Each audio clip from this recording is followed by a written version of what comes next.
Hi everyone, and welcome back to another one of my 21 wildlife walks. Today it's my first time in Cornwall, and I'm really excited to be at the Cornwall Beaver project, which is near Truro.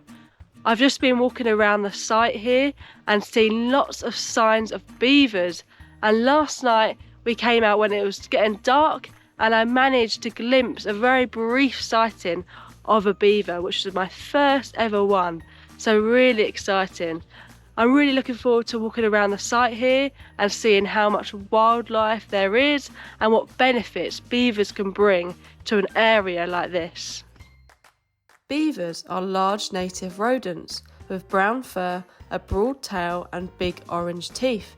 They're herbivores and build dams and lodges to live in, making them fabulous ecosystem engineers and bringing many benefits, including to wildlife and hydrology.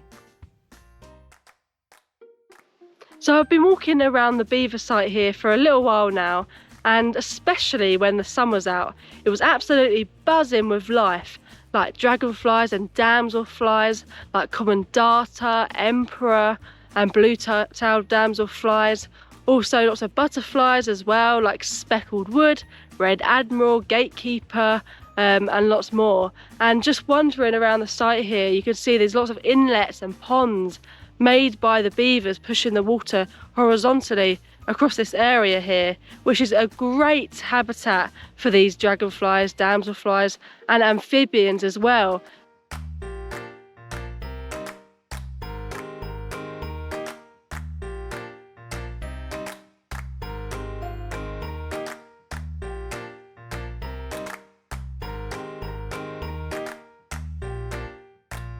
So now I'm joined with the farmer manager and beaver believer, Felicity Jones. Hello. Hi, nice to see you. It's good to be here on the beaver enclosure here at the Cornwall Beaver Project.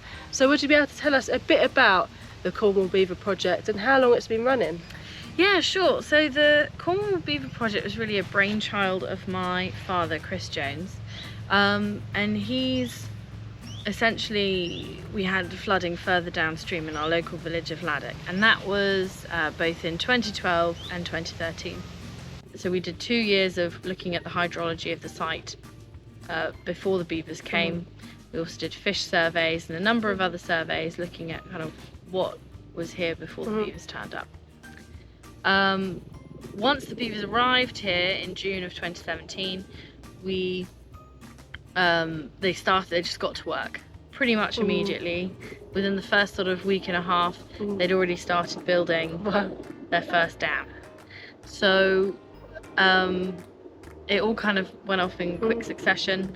Anyway, the hydrology study found once we had our first load of rain in 2017 after the beavers arrived that beavers reduced peak flow, which just means in simple terms that water coming in comes in really quick and the water leaves very, very slowly, and so they reduce the impact of all the water running off the hills from a storm. Anyway, that worked really well, and then really that's the history of it. They've now built 5 lengths of dam, and they do extra bits, so as the water builds up and up behind, it finds different ways to escape, as well as just slowly leaching through the dams. And then they build along the horizontally. So as the water leaves out of the side, they'll then build a dam there so it stops it leaving. What is the history of beavers in the UK then? So the last beavers in the UK would have been here about 400 years ago. Beavers made a really, really good source for warmth, clothing, hats. The fur trade, maxed out on its beavers in the UK. The same with Europe, really. There were some beavers left in Russia, but the Eurasian beaver was originally spread out across all of Eurasia. Beavers are making a really, really good recovery across Europe. And they're now here again, which is interesting. Now we're bringing them back, which is so exciting, and what it's meant to be.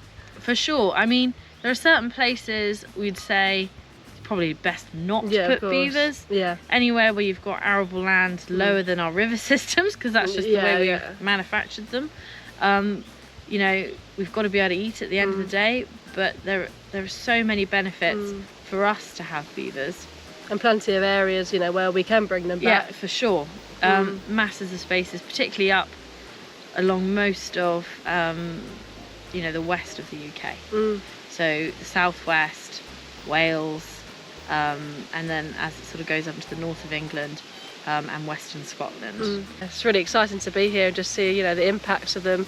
You know, see a lot about them on the news and in the media, but actually be here in person and see, you know, the amount of wildlife that's using this is just, you know, really exciting. And, you know, what gives you hope as a young person in the world of conservation? This is such a tricky question. It's a big question. I think what gives me hope,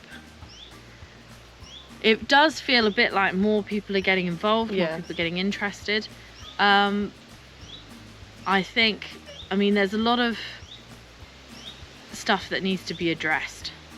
I think a lot of people are starting to get really fed up with waiting on government, which, you know, they are just dragging their feet. So I think what really gives me hope, sorry, I've gone off on a tangent. No, that's all right. That more farmers are kind of getting interested in either doing something with beavers or looking after water running through their land.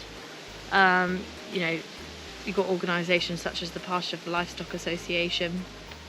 They're working really well in terms of things like carbon sequestration. So there is a build-up now in different sectors of society where we're going, okay, well, how can we do things more responsibly, etc., etc. I think, there needs to be common sense involved in all of this, and if that happens, if there's actually, you know, then we'll get somewhere. then it could be really, really promising. There's lots of passionate people out there. It's just about, you know, giving them a voice and, you know, letting them inform policymakers and just, you know, and linking up like-minded groups, and also not being afraid to talk to someone who may not have the same view as you and may not have the same opinion. I don't know if there's one thing I could say to anyone to achieve. Please vote, and write to your MP and tell them that you want beavers in, you know, and you want a beaver management system now, not in 3 years' time, not 4 years' time, now. It's taking too long. And talk to your friends and family and make people aware of it. Or, you know, just try, you know, because beavers now becoming quite prolific around the country. It'd be really good. Go and see where your closest beaver site is. See if you can go and see it, you know. Engage with what is happening, and also if your house is prone to flooding, or if you've suffered with the drought. I know there were lots of wildfires last year. Did you suffer it with those wildfires? You know, is that becoming more and more problematic to you?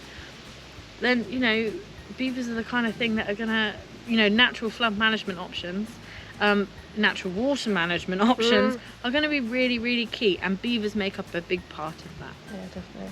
Well, thank you very much for having me here. It's been amazing to see, you know, the habitat and then hopefully the beavers at some point. Yeah, but, well, touch wood. Yeah, touch wood, literally. Thank you very much. Pleasure. Thank you for watching today's video. It was great to discover more about beavers and their reintroduction. If you can, please check out my Just Giving page, where I'm now on 70% of my £2,100 target for the BTO.